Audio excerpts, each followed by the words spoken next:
Hey 30 Beauty viewers, today we are going to review for you two of the Revlon Colorstay products.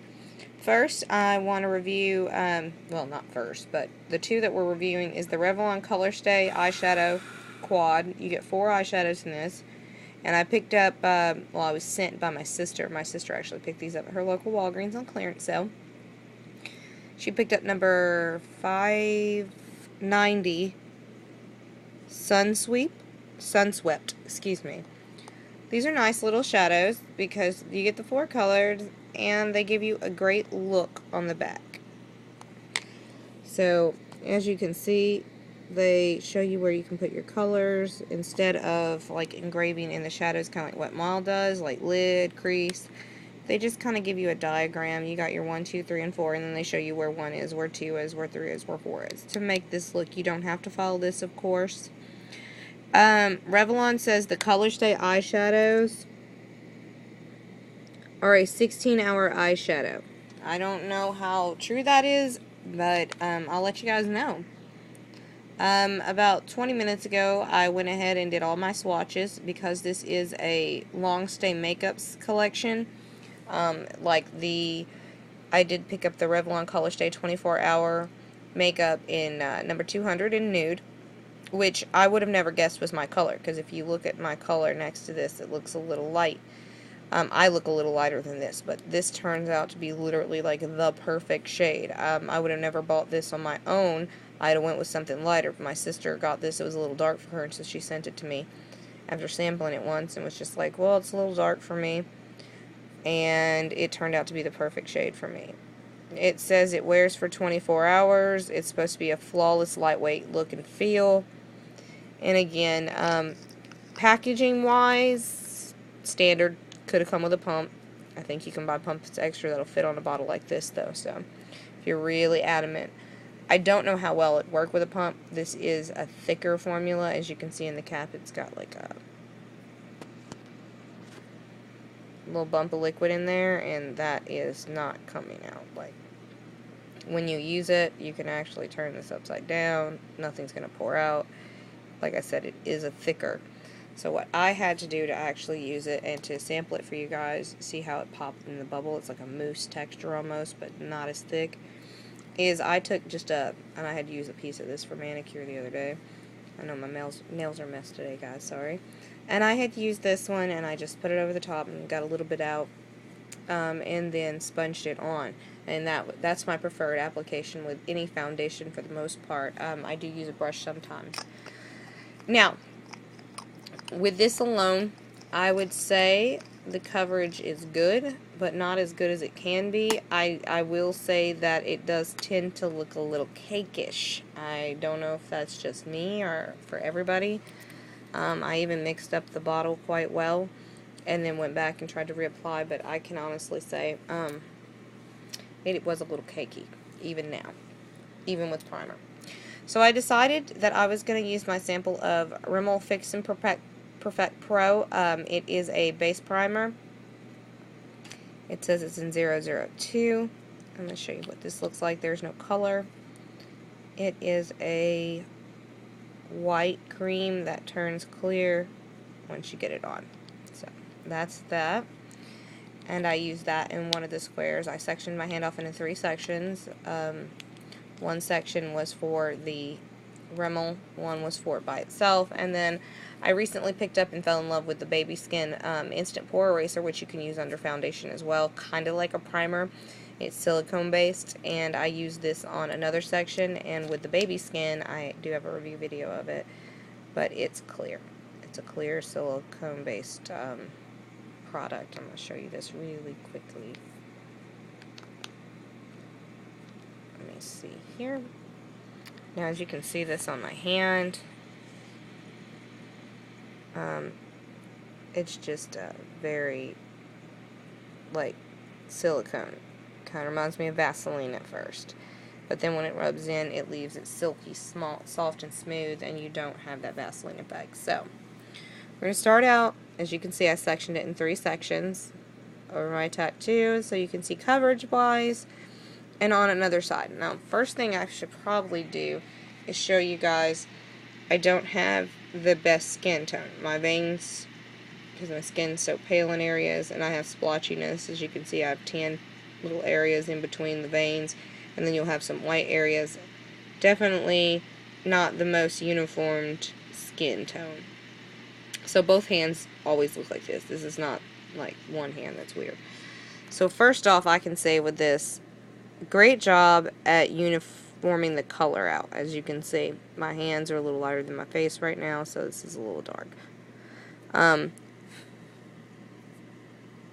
Now, going in on the unprimed with nothing on its side, I feel that, as silly as it's going to sound, because it wouldn't be, it feels thicker there than it does over the primer. This square up here, I used the Rimmel Fix and Perfect Pro Primer. It did a nice job at holding in color, but it didn't prime that tattoo to the point that it covered up all that color, as you can see over that line. On this side, we used the Baby Skin, which does a great job of blurring the lines. See there? See the difference? Literally the same hand, same skin. And you can see a lot more of the lines here that you're not seeing here. And the definition and depth of them are not as intense over here with both sides of the primer as like on this side. So I guess this would be mimicking very wrinkly skin, since our hands have a lot of folds and bends and wrinkles in them. So, you know, if your face has a lot of wrinkles or bends and folds, then you're going to, I mean, most of us are not going to have this many. But, you're definitely getting to see how it reacts with bends and wrinkles and pores and such. I would definitely recommend it with the Baby Skin, because you can see where I had stopped the Baby Skin and then it started to kind of like there at the end. And here in the Baby Skin, it even diminished this tattoo, so it would cover better with the Baby Skin primer on. The Rimmel, not bad at all. By itself, I don't hate it either, because it's not bad, and like I said, I have semi-smooth skin, so this would actually go on well, and I tried it the other day, and it looks amazing. Again, I did say that you're getting that cakiness. What I mean by that is you can see where your makeup is really starting and stopping, even if you're just a tad lighter. I feel like it's heavier than they're making it out to be, because this feels heavier than, let's say, I have a few other Revlon products. Let's see.